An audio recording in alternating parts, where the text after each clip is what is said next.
पहले तो मुझे विश्वास नहीं हुआ, लेकिन जब मैंने उनका स्टेटमेंट सुना तो मैं आपको बता रहा हूँ, मैं कर्णप्रयाग में सड़क से एक मोहल्ले की तरफ जा रहा था और मेरे साथियों ने मुझे वो वीडियो बताया जिसमें वो स्टेटमेंट पढ़कर बोल रहे थे।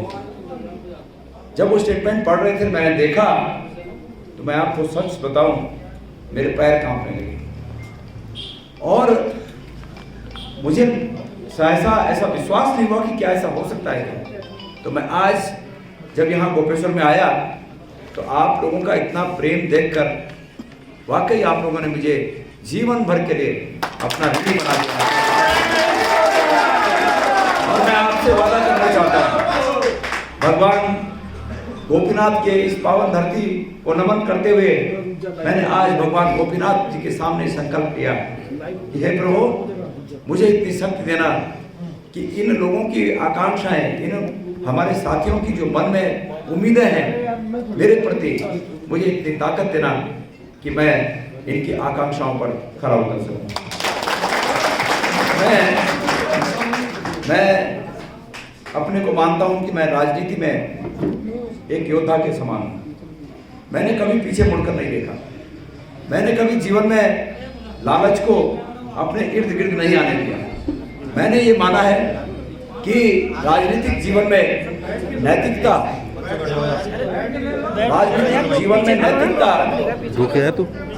उसी प्रकार है जिस प्रकार मनुष्य को जीवन जीने के लिए आत्मा की आवश्यकता होती है। अगर आत्मा है तो फिर जीवन है।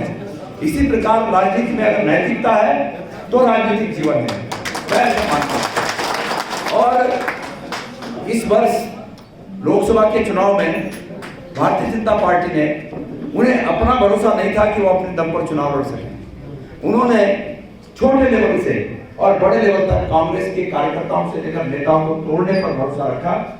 उनका ये मानना था कि जब हम कांग्रेस के नेताओं को तोड़ेंगे तो तब जाकर हम जीत सकते हैं, अन्यथा हम नहीं जीत सकते हैं। उन्हें अपने कामों पर भरोसा नहीं था, उन्हें अपने कार्यकर्ताओं पर भरोसा नहीं था, क्योंकि उनके भी कार्यकर्ता नाराज हैं, उनकी भी अनदेखी हो रही है। अब कांग्रेस के लोगों को लालच दिया जा रहा है, कांग्रेस के कार्यकर्ताओं को धमकाकर अपने साथ किया जा रहा है, इसी पर उनका भरोसा है। तो इसी तरह वहां भी तमाम लोगों को डरा धमका कर अपने साथ उन्होंने ले जाने की कोशिश की। कुछ गए, कुछ ने मना कर दिया। मैं जो कहने जा रहा हूं कि मैं जीवन में योद्धा रहा, मैं कभी भावुक नहीं हुआ, लेकिन वो एक क्षण था कि मैं भावुक हुआ। वहां मेरे बहुत ही साथी, मतलब विपत्ति के साथी, हंसी के साथी, खुशी के साथी, तकलीफ के साथी, बचपन के साथी कुछ रहे। और आज जब उन्होंने बीजेपी में जाने की बात कही तो वो मेरे पास आए। उन्होंने कहा कि गोदिया जी, हम मजबूर हैं, हम भाजपा में जाना चाहते हैं। हमने क्या है? उन्होंने कहा कि हमारे काम धंधे हैं और धन सिंह रावत रोज हमें जांच की धमकी दे रहा है, फलाने धमकी दे रहा है, आगे ठेके नहीं मिलेंगे धमकी दे रहा है। हम मजबूर हैं, हमारे बाल बच्चे हैं, हम भगवान से प्रार्थना करेंगे कि आपको भगवान राजनीति में सफल करे, लेकिन हमें पास। और मैंने सच में एक बात कही मिलबोल भाई से कि तुम्हारो मेरे दौड़ो, कोई राजनीतिक दौड़ नहीं सो। हम बचपना दगड़े सा मीतन दुख की बातों होना चाहे कि तुम आज अगर मीतन छोड़ के जाना चाहिए तो राजनीति में तो मेरे जो हो, लेकिन तुम दगड़ तोड़ के जाना चाहिए। ये दगड़ तोड़ के हो और मेरे आंसू आ गए। आज वही आंसू मुझे इस गोपेश्वर की धरती पर राजेंद्र भंडारी के न होने पर मेरे आंसू छलक रहे हैं। मैं भगवान से उनकी राजनीति भी अच्छी हो ये कामना करता हूँ। मुझे कोई द्वेष नहीं है। उन्होंने कल एक बात कही कि हम नदी के दो पार्ट हो गए, वो कांग्रेस में है और मैं भाजपा में। ये कहा उन्होंने, कोई बात नहीं, लेकिन मैं ये मानता हूँ कि जो कमी राजेंद्र भंडारी के रूप में यहाँ हुई वो हमारा प्रत्येक कार्यकर्ता 10 राजेंद्र भंडारी के 10 से मैं एक लड़ा हूँ, तब गणेश गोदिया नाम कहा। मेरे प्यारे भाइयों, गणेश गोदिया तुम संघर्ष करो। प्रकार से इस देश की राजनीति को गुलामी की राजनीति की तरफ बढ़ाया जा रहा है, मैं इसको देख नहीं सकता। आज हमारे साथ हमारे कुछ साथी यूकेडी से और कुछ साथी भारतीय जनता पार्टी से शामिल हुए हैं। मैं उन्हें धन्यवाद देना चाहता हूं कि इस विपत्ति के समय आप लोग हमारे साथ आए, हमें साथ दे रहे हैं। मैं आपको विश्वास दिलाना चाहता हूं कि हम आपको, आपकी मनोकामना को, आपकी महत्व जो भी आपके मन में है हमारे प्रति विश्वास, उस विश्वास को बनाए रखने के लिए अपना पूरा सर्वस्व न्यौछावर कर देंगे। मेरे प्यारे कार्यकर्ताओं, मेरी माताओं, मेरी बहनों, मैं आपसे वादा करना चाहता हूं, ये गणेश बोधियाल की पहले से आदत रही है, राजनीति में हम रहे न रहे, पहले से आदत रही है कि अगर किसी व्यक्ति ने मेरे लिए एक बूंद अगर पसीना बहाया तो मैं उसके लिए अपना खून देने को तैयार रहता हूं। हमने स्वार्थ की राजनीति नहीं की। हमने ये नहीं कहा कि कोई मुझे क्या दे देगा, क्या मैं किसी को दे दूंगा, लेकिन हमने नैतिकता के आधार पर सबको, खुद को भी और औरों को भी आगे बढ़ने की प्रेरणा जरूर दी। आज देश की राजनीति किस ओर जा रही है? मैं अभी यहाँ बैठा था और मुझे आकर कहा कि मुझे इनकम टैक्स के और 3 नोटिस आ गए, और 3 नोटिस आ गए, आए ना 50 आए। हम डरने वाले नहीं है, हमने कोई गलत नहीं किया। आज से 7 साल पहले भी उन्होंने इस तरह मुझे फांसने की कोशिश की, जब सरकार तोड़ने के लिए दबाव था, हम नहीं बिके। आज भी फांसने की कोशिश कर रहे हैं, लेकिन हम अड़ी गए, क्योंकि हमने देश के कानून के तहत जो भी किया होगा इस देश के कानून का पालन करते हुए किया है। तकलीफ हो सकती है, कह रहे हैं कल के कल पेशी में आ जाओ, हम जाएंगे, कोर्ट जाएंगे कि हम नहीं आ सकते 2 महीने तक, हम चुनाव में नहीं आ सकते हैं, हमारा अधिकार है, राइट है, लेकिन परेशान करने की कोशिश की जा रही है। आज ये मैं समझ नहीं पा रहा हूं भारतीय जनता पार्टी को हो क्या गया। इस देश के ताने बाने को तोड़ने का उन्होंने इतना बड़ा जो षड्यंत्र रच रहे हैं, आखिर इसके पीछे कारण क्या है? कारण यह है कि इन्होंने पिछले 10 सालों से लोगों को ठगाने का काम किया। मैं कल देवास में एक कार्यक्रम में था और बड़ी जबरदस्त वहां पर एक सभा हमने की। मैंने उसमें कहा, आज यहां पर भी कहना चाहता हूं, आप इसको बारीक से समझिएगा। इन्होंने देश की जनता को ठगने का काम किया है। और कैसे ठगा इन्होंने? अतीत से लेकर अब तक, इस बात के लिए अतीत से लेकर अब तक का इतिहास को अध्ययन करना पड़ेगा। असल में क्या हुआ, आज से 70 साल पहले, 80 साल, 75 साल पहले, 76 साल पहले जब देश आजाद हुआ तो उस समय इतने संसाधन नहीं थे, और देश के पास जो भी संसाधन थे, जो भी हमारा जीडीपी था, उस जीडीपी को सरकार ने सीधे हाथ में लिया। माना वो जीडीपी रूपी गुड़ अगर सरकार ने हाथों में लिया तो लोगों ने वो गुड़ चाट दिया और सरकार से कहा फिर हमारे हाथ खाली हैं तो, और सरकार ने सीधे हाथों में लिया। इसका मतलब ये है कि अगर नौकरियां थी तो सरकार ने वो नौकरियों पर, आम लोगों के लिए नौकरियां खोली। हमें याद है वो दिन जब हमें पकड़ पकड़ कर सरकारी नौकरियों पर, हमारी उम्र के लोगों को पकड़ पकड़ कर सरकारी नौकरियों पर ले जाते थे। लेकिन आज क्या स्थिति हो गई? आज हमारे को चाहे कि अगर कोई पढ़ने घर में ज्यादा नहीं पढ़ी जाए, निमोन आएगा 8 पास से, अरे बस चपड़ा पढ़ जाता वो अच्छा नहीं। अगर वो चाहे कि कोई से भी कम चाहे 5 से मिल जाए आगे तो रोड पर पीडब्ल्यूडी में कोई में लग जाओ, वो चाहे गैंग में लग जाओ। सरकार ने वो नौकरियां समाप्त कर दी। केंद्र की सरकार, भाजपा सरकार ने वो नौकरियां समाप्त की। जो लोग सरकारी सेवा में जाते थे उनके ओपीएस, ओल्ड पेंशन स्कीम खत्म कर दी, सरकारी नौकरियां खत्म कर दी।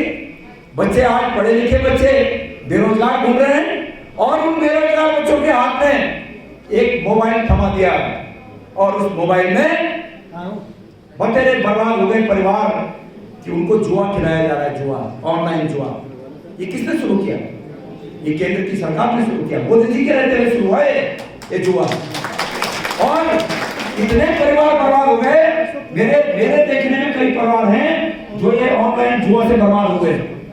और उस जुआ खिलाने वाले, ये जो मोबाइल में जो जुआ खिलाते हैं, जो जुआ खिलाने मोबाइल में, उस कंपनी से अपनी पार्टी के लिए 1380 या 1360 करोड़ रुपया चंदा लिया है। हमारे प्रवासी काम लगा के और अपनी पार्टी के लिए चंदा ले रहे हैं। ऐसे ये लोग हैं, इनसे सावधान रहने की जरूरत है। मैं बचपन में हम लोग खेलों में ऐसे खेल खेलते थे। आंख ऊपर भी आपका कपड़ा बांधना, अरे कपड़े बांध गई है तो बच्चा रोने का, अरे मैं ये कुछ भाई और तब वो झपक लगा के जाने की कमुच पकड़ से मतलब लुका छुपी खेल को चाहे और फिर दूसरी जगह सर क्या छो कि मैं एक छो और फिर वो झपक लगा के वो जाने और फिर तीसरी जगह चल जाने। मोदी जी खेल खेल, केंद्र सरकार ने खेल खेले, प्रधानमंत्री जी ने खेल खेले, उन खेल के खेले 2014 में बोले अच्छे दिन आने वाले हैं और झपक लगा के लोग अच्छे दिनों को दौड़ मच गए झपक लगा के। और जब चुनाव जीती ना तो 17 चुनाव में बोले हम 2 करोड़ नौकरियां प्रति वर्ष देंगे और लोग झपक लगा के वो दौड़ और कभी सीट भी होता 300 सीट मिली। और अब होना चाहिए ना राम राज आने वाला है पर पत्र समझ गए ना कि भाई ये आंख ऊपर पट्टी बांधी चल और अब कम झपक होना चाहिए, अब कम जाना चाहिए। ये मनोवैज्ञानिक खेल है और ये इस मनोवैज्ञानिक खेल को आपको समझाने के लिए ये गणेश को आपके सहयोग की उम्मीद करता है कि आपने ये मनोवैज्ञानिक खेल लोगों को समझाना। आज मैं पूछना चाहता हूं कौन से लोकतांत्रिक देश की ऐसी सरकार होगी, तानाशाही शासन जहां होंगे वहां हो सकता है, लेकिन किसी सभ्य देश में, किसी लोकतांत्रिक देश में क्या आपने कभी ये सुना कि एक बेटी, एक अंकिता भंडारी हमारी बेटी थी, उस बेटी को भाजपा के एक नेता के लिए कुर्बान कर दिया गया और भाजपा उसको बचाने में पूरी सरकार झोंक दी है। सरकार चाहे पर कोई बात नहीं, पर वो आदमी पर आंच नहीं आनी चाहिए। आखिर कौन है वैसा व्यक्ति, कौन है वैसा व्यक्ति? मैं मेरी माताओं से पूछना चाहता हूं कि ऐसा व्यक्ति भाजपा का नेता है जिसके लिए अंकिता भंडारी के केस को दबाने की सरकार ने पूरी तरह कोशिश कर दी। वो जिस दिन अंकिता भंडारी का पोस्टमार्टम हो रहा था, मुझे सुबह भाई मनोज रावत जी का फोन आया। मनोज रावत जी ने कहा कि बोलिया जी वो अंकिता भंडारी का ऐसा हुआ है केस और उसका पोस्टमार्टम हो रहा है और जिस कमरे में वो अंकिता भंडारी थी उस कमरे को तोड़ दिया गया। मैंने कहा चलो भाई चलते हैं वहां। हम दोनों गए वहां और मैंने कहा इस बात को, सुबह से मुख्यमंत्री जी अपने को बजरंगबली साबित करने में लग गए थे कि हमने वो कमरा तोड़ दिया जिसमें अंकिता भंडारी रहती थी। और जब हम समझे वहां जाकर कि भाई इन्होंने वो कमरा नहीं तोड़ा बल्कि इन्होंने तो सबूत मिटाए और बजरंगबली को अपने को बजरंगबली घोषित कर रहे थे कि हम बजरंगबली हो गए, हमने वो कमरा तोड़ दिया। मैंने कहा अगर ये बजरंगबली होते तो वो पुलकी तारे का हवेली घर हरिद्वार में जो है उसको जाके तोड़ते। ये तो इन्होंने सबूत मिटाए हैं। और जब हमने ये कहा तब सोशल मीडिया में टर्न चेंज हुआ और तब बोल बैठ के लोग कहा वाकई हम सबूत मिटाएंगे। तो मैं ये कहना चाहता हूं कि अंकिता भंडारी को अगर न्याय दिलाना है, उसकी मां दर की ठोकरें खा रही है, उसके साथ उनकी मां के साथ एक वकील, एक पत्रकार सहयोग कर रहे थे, आशुतोष नेगी, उसको किसी पुराने केस में जेल डाल दिया। अरे भाई क्या हो तुम तो हमारे नील लोग हैं। लेकिन किसी हाल में अंकिता भंडारी को जो उसके हत्यारे हैं वो जनता के सामने ना आ सके। और मुझे तो शक है कि जिसके लिए सरकार, बीजेपी की सरकार अपनी पूरी सरकार को दांव पे लगाने जा रही है, मुझे लगता है कि कोई बीजेपी का बहुत बड़ा नेता उसके पीछे है। वो वीआईपी जिसका जिक्र अंकिता ने अपने चैट में किया कि मुझे एक बहुत बड़े वीआईपी के समक्ष पेश करने के लिए दबाव डाला जा रहा है, वो वीआईपी छोटा मोटा चूसा पूसा नहीं है, वो बड़ा है कोई तुरुप खान। और इसीलिए भारतीय जनता पार्टी इस केस को दबा रही है। ये पहला वाकया है कि इस केस के इन्वेस्टिगेशन के लिए, इस केस की जांच के लिए एक एसआईटी बनाई गई और वो एसआईटी इस केस की जांच करने के बजाय पूरी काम पे लगी हुई है कि इसकी परतों को खोला न जाए। ये पहला केस है। तो हमें अगर अंकिता भंडारी को न्याय दिलाना है तो मेरे भाइयों बहनों, आप सब लोगों को एक होकर इस समय एक होकर, एकजुट, एकजुट होकर सरकार को आईना दिखाना पड़ेगा। मुझे बहुत से लोग ये कहते हैं, हमारे बहुत से बुद्धिजीवी लोग यहाँ बैठे हैं, बहुत से लोग बोलते हैं मिताई, बहुत से लोग इस बात को कहते हैं कि गणेश गोदियाल जी आप अच्छे आदमी हैं, मनोज रावत जी सभी को कहते हैं आप अच्छे आदमी हैं, विक्रम नेगी जी आपके क्षेत्र से कहते होंगे आप अच्छे आदमी हैं, पर आपकी पार्टी ठीक नहीं है, कहते हैं ना, भी तो पता लोग बोलते हैं। मैं उन लोगों से एक बात कहना चाहता हूँ, ठीक है, आप हमें बदलने के लिए मत बोलिए, हम आपको पार्टी में बदलाव कर कर दिखाएंगे। इस कांग्रेस का बदलाव जो आपकी आकांक्षा है, जिस आकांक्षा के अनुरूप आप ये कह रहे हैं कि आप अच्छे आदमी हैं, आप दूसरी पार्टी में जाइए, मैं आपसे वादा करता हूं कि यदि हम अच्छे हैं तो हम इस पार्टी को अच्छा करके दिखाएंगे। जो कमी है पार्टी में, जो कमी है, वो कमी को हम धीरे धीरे उस कमी को पूरा करेंगे, दूर करेंगे, और इसी पार्टी को आपके मनों के अनुरूप, आपके मनों के अनुसार, जो आपके मन में तस्वीर है कि पार्टी कैसी होनी चाहिए, हम इस पार्टी को करके बताएंगे। पार्टियां प्लेटफॉर्म है, पार्टियां प्लेटफॉर्म है। जो पार्टियां हैं इस देश में वो संविधान में दिए गए अधिकारों के तहत गठित हुई पार्टियां हैं, और संविधान के अनुरूप दी गई पार्टियां भाई बीजेपी है। हम बीजेपी को इतना क्रिटिसाइज तब नहीं करते थे जब अटल बिहारी थे, यही बीजेपी थी, लेकिन अटल बिहारी जी के लिए हम ज्यादा नहीं बोलते थे। क्यों? क्योंकि वो भद्र पुरुष वाकई थे। तो भद्र पुरुष यहाँ भी हैं। इन भद्र पुरुषों को जब जब जैसे जैसे मौका मिलेगा तो आपको लगेगा कि ये भद्र पुरुषों की पार्टी है। मैं आपसे वादा करना चाहता हूँ, जो आपका संकेत रहता है कि आपकी पार्टी एक दिखावे के तौर पर किसी को पक्ष वो करती है, आपको धीरे धीरे ये लगेगा कि वाकई कांग्रेस पार्टी आपकी पार्टी है, हम पार्टी में ऐसा बदलाव लाएंगे, ये आपसे विश्वास करता हूं। मैं इस मौके पर बहुत, यह आज तो हमारी कार्यकर्ता बैठक है, जिस दिन हमारी यहाँ आम बैठक होगी, जनसभा होगी, उस दिन भी आपके बीच आऊंगा, लेकिन तब तक आप प्रत्येक व्यक्ति स्वयं को गणेश गोदियाल समझिएगा। मेरे भाइयों, खास करके बड़ी संख्या में उपस्थित यहाँ पर हमारी माता बहन है, हर बार नई बातें कही सरकार ने, हर बार नई बातें कही। जब 470 का सिलेंडर था तब क्या कहा? मेरी माताओं बहनों, 470 का सिलेंडर है, और जब आप वोट देने जाओगे तो सिलेंडर को प्रणाम करके जाइएगा। बोलो ना, लंबी लंबी बात, प्रणाम करके जाइएगा। अब कचरा वो सिलेंडर कहीं और वो उज्ज्वला सिलेंडर बनेगा नहीं दोबारा, वो नहीं सकना लोग कचरा हो गए 1200 जनरल सिलेंडर उज्ज्वला खाली रहेगी ना, वो कौन बोले हैं कि अब वो सिलेंडर तक उल्टा करे हैं, उल्टा धरे हैं, और दोबारा तक प्रणाम करके जाएगा भाई सिलेंडर प्रणाम। अंकिता भंडारी फोटो, अंकिता भंडारी तस्वीर रखे हैं, और भी तस्वीर से प्रणाम करके गया कि बेटी हम कसम खाना चाहवा कि हम तेरी हत्या को बदल देना। एक बात बता दो, एक बात बता दो, अगर जय समाज में हमारे पड़ोसी पर अगर कोई आपत्ति आई जाए और हम सुनिंदर सिंह छा ये समझ लें बहुत हमारा मत, ये वजह से आज ऊपर आपत्ति आई जाए तो हम सब तो एक होने की जरूरत। एक दिल्ली में एक कांड हुई, निर्भया कांड, और सुनो तुम कांग्रेस से सरकार चाहिए, और तमाम जो आरोपी छवा उनसे 6 महीना अंदर तत्काल फास्ट ट्रैक कोर्ट से सजा होगा, कहते हैं फांसी होगा और कह रहा आत्महत्या करें। लेकिन आज 1.5 सालों समय हो गए अंकिता भंडारी केस है, लेकिन कुछ नहीं। तो क्या चाहिए? और बोलना चाहिए कि बेटी बचाओ बेटी पढ़ाओ, खाली नारा देना चाहिए।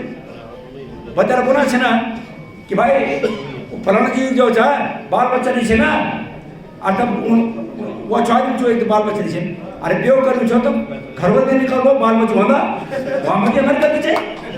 वो भी कांग्रेस बोले कि भाई तुम जो बाहर निकाल दे हमारा बाल बच्चे नहीं मर जा। ठीक भाई, जुआरी में एक अपने घर वाले निकाल के पाप को पूछा भाई, पाप छो बेव कर जा अंदर निकाल दे, पाप नहीं छो। अरे वही बॉडी लग रहा है, हमारी चेस्ट बॉडी लग रही है, क्या जसोदा बड़ी दिन जाके पूछा कि जवान भरवत तो पर के भी धोनी जब छौन में निकल छौन आने में और तू जो चाय में निकाल दे के और बोला चले कि भाई बहुत चाय जो एक बार बच लीजिए ये कोई बात है। तो सवाल ये चाहे कि वो क्या जाने पीर पर आई जाके पैर पड़े न बिवाई उनसे बार बार चुप नहीं जाए। अगर बेटी हुई तो बेटी तो कौन सो पर बेटी नहीं चाहे तो खाली ना रखे ना बेटी पढ़ाओ और बेटी बचाओ।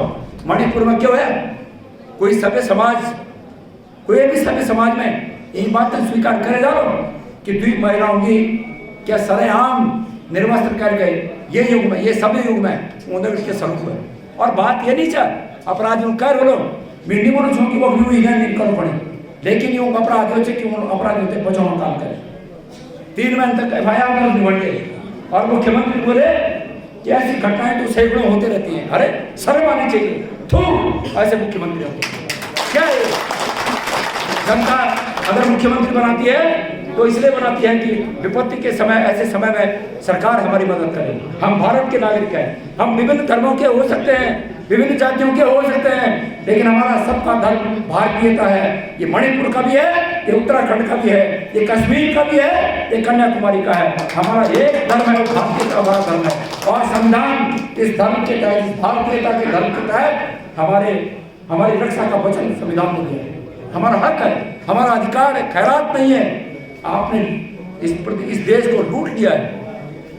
इलेक्ट्रल बॉन्ड क्या छो इलेक्ट्रल बॉन्ड यू जो चाहे लूट खसूट का ना हो नए तरीका बनाए।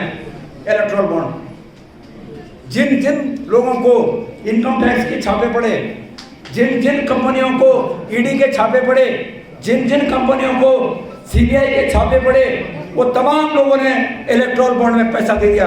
वो तो धन्यवाद हो सुप्रीम कोर्ट का कि उन्होंने चुनाव से पहले इसको सार्वजनिक कर दिया कि भारतीय जनता पार्टी को 6,500 करोड़ से अधिक की धनराशि इलेक्ट्रल बॉन्ड के रूप में दान में मिली। ये क्या है ये भी लूट है। और आज विधायक हो चाहे वो सांसद हो सरकार बनाने के लिए चुनाव जीतने के लिए सबको खरीदो क्योंकि रुपये तो मुझे लेकिन मैं भारत के जनगण मन को आज भारत के जनगण मन का इस गोपेश्वर की हमारे पुण्य धरती से आह्वान करना चाहता हूँ। इस देश को आजादी दिलाने के लिए हजारों लोगों ने अपनी जान की कुर्बानी दे दी बेची ना। अगर तुम्हारे रोग रहा यार फूक में सजा 4 महीने जाम फूक आंदोलन करो अगर सभी सोचला ये देश आजाद नहीं हो सकता लेकिन वाले बते होगा आप लोगों को सोच करके सूर्य पर चढ़ गई लेकिन ये देश आजाद कर आज ये सरकार से निजात पाना पड़े।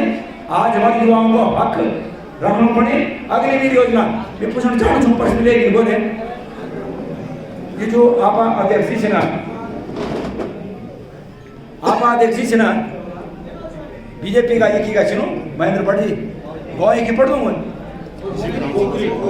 पोखरी में कौन दूंगा हाँ एक ही का चुनो भाई तो बोलना चाह अग्निवीर योजना बहुत अच्छी है। और पत्रकार बोले कि भाई क्या अच्छी है तो वे कुछ बता नहीं सकना बनाना अच्छी है। मेरे बोले कि महेंद्र भट्टी वैसे तो तुम्हारे नाम जवान रहो 4 सालों में अग्निवीर बना जाते बोला मैंने बहुत अच्छी योजना चाहे ऊपर 4 सालों में अपना नाम बनाते ही अग्निवीर जनता को बोला चाहिए का अग्निवीर बना और आप लोगों ने बड़ा बड़ा अधिकारी कौन जाना चाहिए ये बात अच्छी ये बात बिल्कुल अच्छी है। अग्निवीर बना के आज से 25 साल बाद मेरे भाइयों जो हमारे सुधार साहब थे जो हमारा हवलदार साहब थे जो हमारा नायक साहब थे जो हमारा ऑर्डिनरी कैप्टन साहब थे आज से 25 साल बाद कैद सुधार नहीं होना कैद हवलदार नहीं होना कैद ऑर्डिनरी कैप्टन नहीं होना कि नहीं कि सरकार को रास्ता बंद कर रही। ये तो बहुत खुशी होनी चाहिए कि जब सुबह शाम सड़कों पर जाने हमारा बहुत से बच्चा मेहनत करते अच्छा खुश बन चाहिए तो सब बंद हो गए यहाँ बंद होगी ना कि सरकारों ने रास्ता बंद करें। अगर ये रास्ते से खुलना चाहना चाहें ये रास्ते से खुलना चाहना चाहें तो राहुल गांधी का ऐलान करें कि तुम कांग्रेस से सरकार देवा और हम अग्निवीर योजना बंद करके पहले पौधे बंद करें। अगर अच्छी जिंदगी जीव चाहनी थी ना तो तुम कांग्रेस से सरकार देवा और राहुल गांधी जी ऐलान कर दिया कि हम 8,000 रुपये प्रति माह तुम्हारे खातों में दूंगा। ये राहुल गांधी जी ऐलान कर दिया। अगर हमारे बेरोजगार बच्चे से ना, अगर तुम जाना चाहे कि तुम्हारी जिंदगी को बेहतर करो तो तुम कांग्रेस ने जीतवा। और राहुल गांधी जी ऐलान कर दिया कि तुम तो एक साले अप्रेंटिस जो भी ग्रेजुएट हमारे युवा छे ना, वो तो एक साले अप्रेंटिस दे गए और वो तो हम नौकरी पर काम करो। ये राहुल गांधी जी नए लेटर में ऐलान करे छे ना, जो कि हमारा मैनिफेस्टो है। तो आप लोगों को प्रेम से मैं गदगद हूं। आप लोगों जो प्रेम दिखाया गया था, बहुत चिंता हो गई थी सच में। मतलब जब महाभारत में अर्जुन की स्थिति से कि जब भंडारी जी वो थे ना, तो वही दिन रात मैं आपको बता दूं, मीठा ये चुनाव लड़ने भंडारी जी ने बोली बहुत जिद करे, मैं उम्र सब तुम लड़ा, मेरे सुख दुख का साथी था। हमारे बहुत से बात जो बाहर शेयर नहीं हो सकते, मैं उनसे शेयर कर छो, वो मुझसे शेयर कर छो। लेकिन मिल बोले कि तुम लड़ा, वो बोले कि गोजाल जी सब लोग तुम उम्र से तुम लड़ा। तो मेरे बोले भाई तुम भी साथ जाना पर पक्का, पर से तो चुनाव संचालन समिति भी बने हमारे, और वो एक अध्यक्ष उधर ही पूछ के मिलूं उधर कि तुम चुनाव संचालन समिति और हम बोले कि हम चुनाव संचालन समिति में पहले कुछ जरा बोल चल उधर पे आदमी मेरे बगल में बैठा था, मैं लिस्ट बनाया कि चुनाव संचालन समिति आता है, तुम अध्यक्ष हैं। बोले यार किसी दूसरे को रख लो।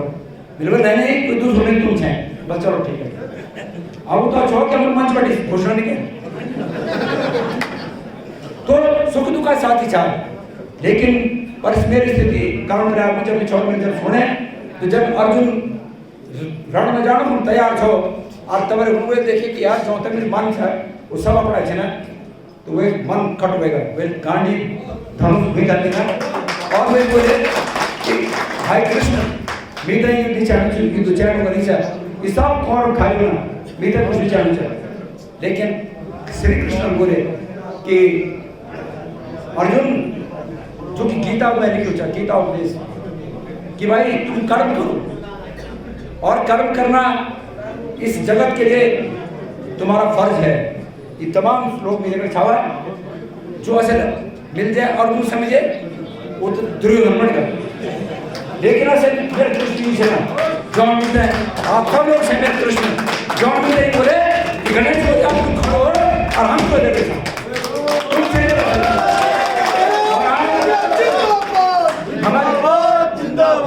हमारी ये फितरत नीचा, हमारी ये फितरत नीचा, हमारी ये बिल्कुल फितरत नीचा कि हम कहने लगता है घाव रहा है, ये बिल्कुल फितरत नीचा।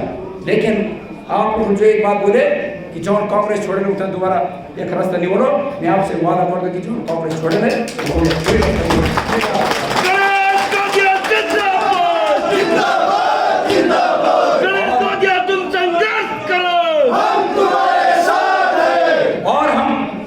तुम्हारा सहयोग से जीत के बताना, जीत के बताना। भगवान मंदिर में साल में आशीर्वाद जब भगवान मंदिर में साल में 6 साल तक सेवा करे और इन सेवा करे हम लोग दिखावा नहीं करे। लोग बना अयोध्या में जब बोले लोग तब बोले लोग बना अयोध्या में राम मंदिर बने, भाई ठीक है अच्छी बात है, अयोध्या में राम मंदिर बने तो क्या बोले बने वो राम मंदिर भाई हमारे भी चंद्र नहीं ऊंचा, तुम्हारे नहीं ऊंचा, सभी नहीं ऊंचा। वे राम मंदिर हम तक कब थे? राम मंदिर आज से 25 साल 30 साल पहले राजीव गांधी जी लोग ताला खोले, राजीव गांधी जी लोग पूजा शुरू कराए, जो असल मूर्ति चाहिए वही मूर्ति पर पूजा शुरू कराए, शिलान्यास करे। वो एक बात जाती है ना कि कोर्ट में लेगी मामला थी, और जब कोर्ट में लेगी ना तो 26 साल लगे रहे थे फैसला होने में, और आज फैसला आया हमारा तुम्हारा सहयोग से मंदिर बढ़ गया और मंदिर बढ़ गया। ये तो भाई हटाने की कोशिश करना चाहिए, हम बनाए यूं थोड़ा बनाए, हम तुम बनाए करे सहयोग हमारा तुम्हारा करें। जय मुझे जाओ और आप जो चाहे ऋषिकेश मुझो उधर ट्रक जाना चाहिए ऋषिकेश बैठे और मुझे रंग मिलना चाहिए ना, और झूठ फैलाना चाहिए कि हम अयोध्या बैठे मंदिर के चौक में आ जाए, सब झूठ फैलाना चाहिए।